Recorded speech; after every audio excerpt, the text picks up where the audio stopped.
지난번에 제가 한국사 책, 역사책 제대로 읽는 방법 채널 2개 올렸어요. 영상 올렸는데 보셨나요?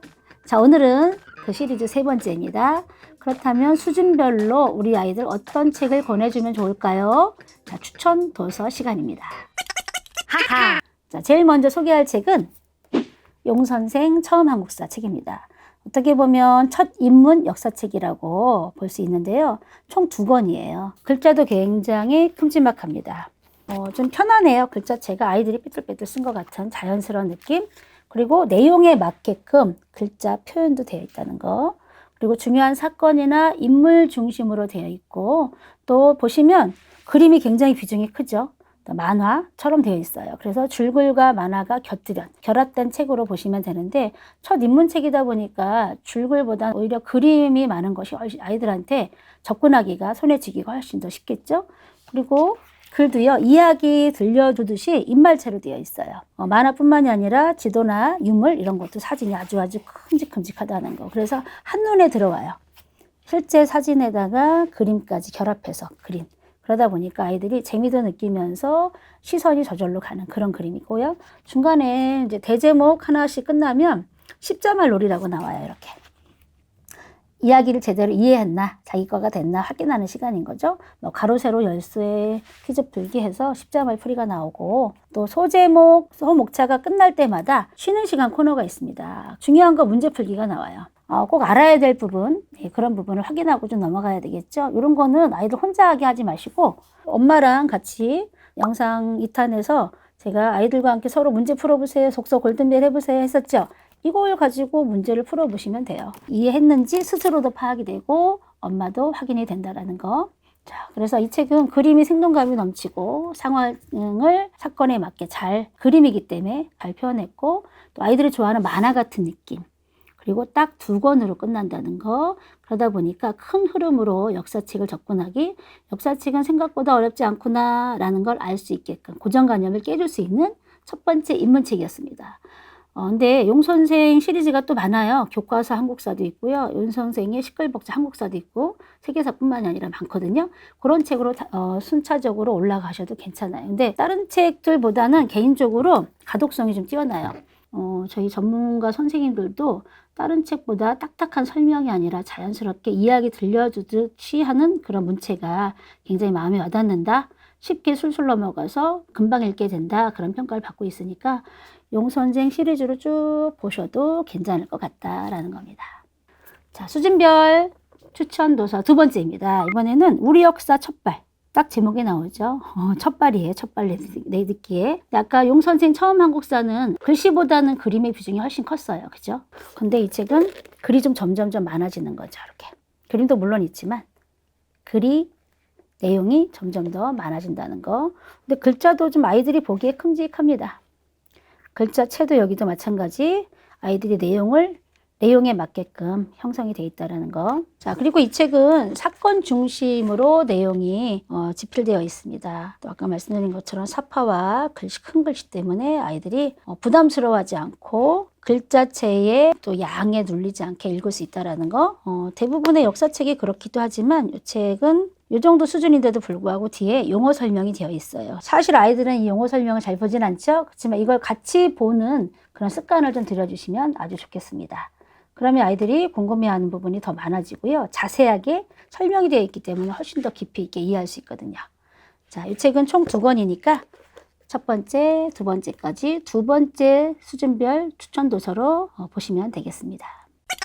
하하! 3번째 수준별 추천 도서입니다. 자, 우리 역사 한 입에 꿀꺽. 제목이 좀 재밌죠? 예, 4권까지 되어 있어요. 1권은 시대별로 되어 있거든요. 고조선, 삼국시대. 2권은 뭘까요? 고려, 3권은 조선, 4권은 근현대사. 똑똑 떨어져요. 그래서 좋아요. 그림책 제대로 재밌게 읽기 위해서 시대별로 좀 보시라고 말씀드렸죠? 거기에 걸맞는 책이라고 보시면 돼요. 대부분 걸쳐 있기도 하거든요. 자, 이 책은 겨우 110쪽 정도밖에 되어 있지 않기 때문에 권수는 많긴 하지만 아이들 술술 넘어갈 수 있는 그런 책.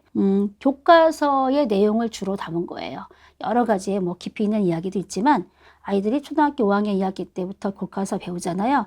거기에 나오는 수준 정도로 이야기를 담았다는 거. 또 보시면 질문으로 되어 있어요. 목차가. 우리나라 땅에는 언제부터 사람이 살기 시작했나요? 라고 질문. 문답식으로 되어 있기 때문에 이 질문으로 인한 호기심 굉장히 많이 자극이 돼요. 그래서 많아봤자 한쪽, 두 쪽 정도. 이거는 겨우 한쪽이죠. 넘버링이 되어 있어요. 이렇게. 그래서 75문제 한 권에 그 정도의 분량이 담겨 있고 한 가지 질문에 아까 말씀드린 것처럼 한쪽 내지 두 쪽 정도의 페이지이기 때문에 재밌습니다. 그리고 설명식이 아니라 답변해 주는 것처럼 되어 있기 때문에 아이들이 지루해하지 않아요. 그리고 생각보다 대부분의 책은 뭐 사건, 인물 중심의 그런 설명이 많이 되어 있는데 얘는 그 중에서도 궁금한 거, 이런 건 한 번도 생각해보지 않은 질문이네 하는 게 여기 많이 들어있어요. 그리고 글씨도 굉장히 크죠. 행간도 굉장히 넓기 때문에 부담스럽지 않아요. 손에 딱 쥐었을 때. 자, 이걸 4권을 나눠서 읽어주시면 좋겠습니다. 자, 4번째 수준별 추천도서입니다. 자, 이 책은 한국사 이야기예요. 재밌게. 근데 부제목이 있습니다. 보시면 초등학교 선생님이 함께 모였은. 또 우리 이런 거 좋아하지 않나요? 예. 선생님들이요, 특히 역사를 전공하신 선생님들끼리 모여서 아이들 수준에 맞게 낸 책이거든요. 총 3권이에요. 219쪽. 분량은 조금 있긴 하지만 제가 소개시켜드린 순서대로 읽어보시면 별로 어렵지 않아요. 특히 학교 선생님들이 쓰셨기 때문에 아이들의 고민, 꼭 알아야 되는 부분이 잘 연구가 돼서 집필이 되었겠죠. 그러다 보니까 이 책을 읽으면 나중에 교과서 굉장히 이해하기가 쉽다라는 거. 그래서 아이들이 생각 밖으로 이 책은 처음에 보면 당연히 어렵지만 순서별로 수준별로 읽다 보면은 훨씬 더 쉽게 접근할 수 있다는 장점이 있습니다. 자, 이 책도 마찬가지로 인물 중심, 사건 중심, 업적 중심으로 돼 있어요. 글씨도 큼지막하죠. 근데 이제 점점 글이 많아집니다. 아무리 좋은 책도 처음에 보여주면 당연히 안 되겠죠. 예, 사파가 점점 줄어들고요. 그림이 커져요. 글씨가 많아지고 그림의 크기가 줄어든다라는 거. 한 챕터가 끝나면 아이들이 궁금해할 만한 거, 그리고 꼭 알아야 될 부분이 있죠. 그런 거는 저기요 선생님 이런 게 궁금해요 라는 코너가 있어요. 그 부분에서 우리가 꼭 알아야 될 그런 지식 같은 걸 넣어놨거든요. 자, 이 부분도 사파와 함께 사진과 함께 같이 보기 때문에 이해가 쉽다라는 거. 처음부터 근데 이 책 하면 많이 진료할 수 있습니다. 제가 소개시켜드린 앞부분의 책을 읽고 4번째 단계로 활용해 보시면 좋겠습니다. 하하. 자, 수준이 조금 올라갔죠? 이번엔 조금 더 어려운 책. 한국사 편지입니다. 굉장히 유명한 책이에요. 어떻게 보면 스테디셀러나 마찬가지거든요. 나온 지 굉장히 오래됐는데도 불구하고 여전히 잘 팔리고 많이 읽히는 책. 모두 5권으로 구성되어 있습니다. 한쪽에 한 216쪽 정도 분량이 좀 많은 편이긴 하죠. 수준별로 계속 올라오시면 되는데 부제목이 뭐냐면 12살부터 읽는 책과 함께 역사 편지라고 되어 있어요. 12살이면 몇 학년인가요? 예, 5학년이죠. 그죠? 예, 5학년 아이들이 교과서 배우기 시작할 때 읽으면 좋은 책이라는 뜻인데, 자, 제목이 편지로 되어 있잖아요. 엄마와 딸과의 주고받는 이야기, 그걸 편지글 형식으로 되어 있거든요. 근데 글의 종류 중에 가장 친근한 글이 바로 편지글이에요.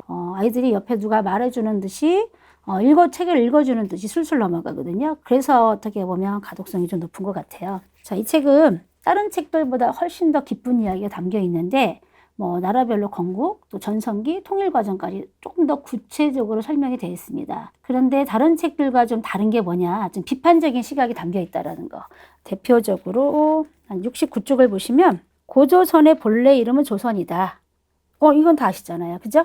그런데 우리가 아는 이성계가 세운 조선과 비교해서 고자를 넣었느냐? 아니다. 이분은 다른 각도로 고조선을 보고 있거든요. 여기 자세히 설명이 되어 있으니까 한번 읽어보시면 굉장히 호기심이 자극이 될 거예요. 저는 사실 이거 덕분에 이분 책 5권을 다 사서 읽어봤거든요. 그만큼 다른 책과 좀 다른 시각으로 볼 수 있다는 거, 훨씬 더 깊이 있게 볼 수 있다는 거. 예. 하하.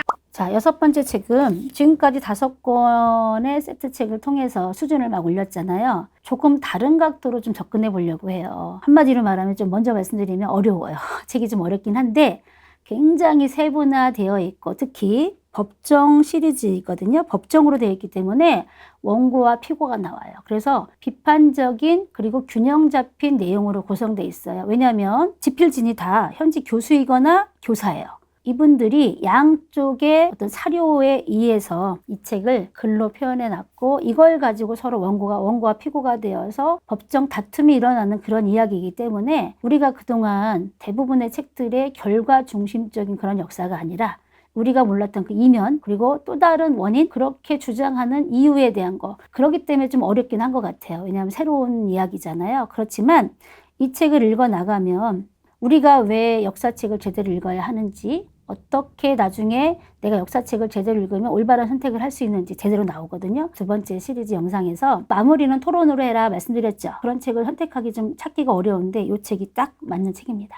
자, 중요 사건이나 인물 중심으로 되어 있는데, 자, 한 시대에 또는 한 인물에 대한 깊이 있는 이야기가 나오고, 아까 말씀드린 것처럼 양쪽 시각이 담겨 있기 때문에 제목을 평서문으로만 바꾸시면 돼요. 그 논제를 예를 들면 제목이 왜 위만조선은 고조선을 계승했다고 할까인데, 그냥 위만조선은 고조선을 계승했다라고 하고 찬성, 반대. 그 양쪽을 이 안에 있는 자료를 통해서 소위 말하면 찬성 주장, 반대 주장을 찾는 거죠. 그리고 이 안에 있는 내용을 가지고 객관적으로 토론을 하는 거예요. 그럼 이 내용을 제대로 읽을 수밖에 없고 읽었는지 확인까지 되고, 중요한 건 나의 비판적인 시각이 또 다른 시각이 나온다는 거죠. 여기까지 가기에는 조금 어머님들의 역할이 굉장히 큰데, 사실 그동안 제가 소개시켜드린 책을 수준별로 차례대로 읽었다면 이 정도의 분량의 책은 읽을 수는 있어요. 그런데 또 다른 각도로 접근하면서 문제를 삼아 주장을 메모를 하고 거기에 대한 근거를 이 책 안에서 끄집어내서 한다면 완벽하게 내 거로 될 수 있다는 거. 그래서 그냥 역사를 술술술술 문제 풀듯이 꿰고 있는 걸 넘어서 내 생각으로 정리할 수 있는, 그리고 그걸 글로 쓰면 논술인 거죠. 말로 하면 토론인 거거든요. 그렇게 정리할 수 있는 가장 수준 있는 책, 제가 가장 많이 활용하고 많이 소개하는 책 중에 하나입니다. 조금은 어렵지만 순서대로 오셔서 마지막 단계로 한번 여기까지 도전해 보시기 바랍니다. 자, 이번에는요, 그동안은 통사를 소개시켜 드렸죠. 여기까지 다 읽고 나신 분들, 어느 관심 있는 시대 읽어보는 거 굉장히 괜찮다고 그랬잖아요. 그중에 조선시대는 사실 많이 나와 있어요. 특히 대표적인 게 조선왕조 실력이죠. 가장 인기 있는 책이 누가 봐도 설민석 씨 책이에요. 근데 그 이유를 살펴보니까 일단은 대한민국의 스타 강사이잖아요. 한국사 대표 강사다 하는데 485쪽이더라고요. 보니까 이 책이 왜 이렇게 인기가 있나. 이 책에는 앞부분에 조선왕조 실록이 무엇인지에 대한 걸 이론적으로 자세히 설명이 되어 있어. 그냥 바로 태조 이성계부터 들어가는 것이 아니라 특히 27명이나 되는 왕들이 자세히 설명이 되어 있는데 일목요연하게 정리가 또 되어 있어요. 요거에 대한 자세한 설명이 그 다음부터겠죠. 근데 한 장으로 태조 이성계가 언제 태어나고 묘호는 어떻고 제2기간은 어떻고 요약, 인물에 대한 요약이라고 보시면 되고, 또 계보도 나와 있어요. 사실 우리가 굉장히 어렵지 않나. 특히 태조 이성계는 이걸 알아야 돼요. 마지막에 이방석까지 알으려면 부인이 2명이고 정도전에 누구랑 손을 잡아서 왕자의 난 일어나는지까지 알으려면 이 계보가 있어야 돼요. 근데 이게 한 장으로 잘 정리되어 있으면서 그 다음에 자세히 서술되어 있다는 거. 그 내용을 읽어보시면 제가 설민석 씨 강의를 많이 들어서 그런지 옆에서 막 얘기하고 있는 것 같아요. 진짜 말하는 걸, 강의하는 걸 듣는 듯한 말투. 그리고 중간중간에 글이지만 재치 있는 말투가 굉장히 많거든요. 그래서 그야말로 말하는 투로. 그걸 구어체라고 하잖아요. 술술술 넘어가게. 그래서 부담 없이 읽을 수 있어요. 또 하나, 다른 책과는 잘 다르게 이 책에서는 선생님이 생각하시는 역사적인 교훈, 이걸 자연스럽게 이분 강의 들어보면 항상 심금을 울리는 그런 교훈적인 이야기가 있잖아요. 그걸 여기에서도 다 담아놨어요. 그래서 그냥 조선왕조 실록엔 이런 게 담겨 있다, 이런 업적이 있다고 끝나는 것이 아니라 여기서 우리가 고민해보고 생각해볼 문제가 뭔가, 질문이 뭔가를 던져주시는 그런 책이거든요. 그리고 또 하나 좋은 점은 중간중간 질문이 있어요. 사실은 역사책은 아이들이 있는 그대로 그냥 쭉 이해하고 외우기 바쁘죠. 그런데 과연 왜 이렇게 됐을까? 예를 들면 이성계의 첫째 아들은 과연 어떤 존재인데 왜 존재도 보이지 않고 두 번째 아들이 정종이 되었는지 아무도 궁금해하지 않거든요. 여기 다 나와 있어요. 이렇게 사람들이 생각하지 못했던, 또는 궁금했는데 미처 찾아보지 못하고 알 수 없었던 그런 지식이라든가 상식까지 다 질문 형태로 넣어놨기 때문에 또 다른 깨알 재미를 느끼지 않을까 생각하고 있습니다. 그래서 요거 하나로 통사 배우고 나서 배운다면 역사책이 훨씬 더 재밌지 않을까 생각합니다. 하하. 자, 마지막으로 이제 플러스 북이라고 할게요. 자, 조선왕조 실록을 설민석 씨가 보셨죠? 좀 시간이 있다면 학습 만화이긴 해요. 그런데 얘는 학습 만화로 치부하기에 너무 아까운, 그야말로 정통이 있는 그런 조선왕조 실록 만화책이에요. 박시백 선생님이 개국부터 시작해서 만국까지 20권에 걸쳐서 만화책으로 표현하신 건데 사실 모르겠어요. 저는 만화책이 익숙하지 않은 사람이라 그런지 모르겠지만 이 책을 읽을 때 한 권 읽을 때도 시간이 오래 걸렸거든요.